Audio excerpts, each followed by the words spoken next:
Okay, we're going to talk about another book that I read in January, and it is The Butterfly Garden, Book 1. I enjoyed this book. It wasn't a 5-star for me, but it was a solid 4, which for me, that means I enjoyed it. I liked it. I wanted a little bit more. There was something that I felt like it was missing, but I still enjoyed it. I still would recommend it, which is how I get to that like 4-star rating. I read this on Kindle. It is free to rent if you have Prime. So you can see this, it included with your Prime membership. So you might want to snatch it while it's still in the rental. Anyway, my biggest complaint, which really knocked the rating down, was the chapters. There were only 3, and the first chapter was 86 pages. Like, this could have been a 4.5, this could have been a 4.75, but I took a whole honkin' star off because of the chapters. I can't do long chapters. I feel like I have to sit there until I get to the next chapter, and that makes it hard for me to stop. If I am interrupted and I do have to stop, I feel like I have to start the chapter over, or I forget exactly where I'm at in the storyline, and it messes me up. Again, I have mentioned in the past that I'm not, a normal person. My brain doesn't think like a normal person. I feel like I'm more on that autistic brainwave, and so for me, long chapters is a huge negative. Like, it's one of the worst things that could happen to me as a reader.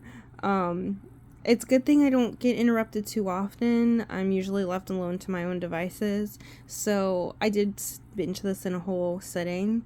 I also felt like I didn't have a choice because the chapters were so long. But I read this during the winter storm. There were no interruptions, so it was easy to get through. I do not feel like I will read the rest in the collection. I feel like it summed everything up that it needed to in a book. I don't know how they could possibly continue the storyline in 3 more books. Like, I feel like that's setting it up for failure. I'm happy with the way that it was, the way that it ended. I'm satisfied. Anyway, it was very easy to get into. It was very interesting. There are a lot of trigger warnings that weren't mentioned in the book, so you need to check them. The trigger warnings would be kidnapping, SA, and abuse and violence of underage girls. So check your trigger warnings before reading this. For me, my only issue with trigger warnings is DV, dog unaliving, animal harming, and BDSM. And again, that comes from my DV trauma. Other than that, I have no other triggers. So for me, reading this didn't really bother me. It's just another part of a story. So basically, the girls were kidnapped by this guy, and then when they turned a certain age, they were doxxed, if you catch what I'm trying to say. His sons were a part of it, but the youngest of them was a little different, which you'll read in the story. They do end up escaping, and the entire story is told from the interrogation of with the police and the flashbacks that the one of the girls had. I'm not going to spoil it, but that would be what the summary would be.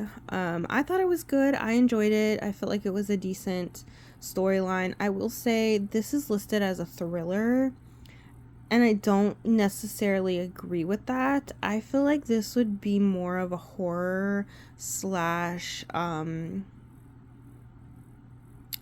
true crime like type of genre. I wasn't really feeling the whole like thriller vibe. Like, there wasn't like this big amazing twist at the end. Again, that's just my personal opinion of it.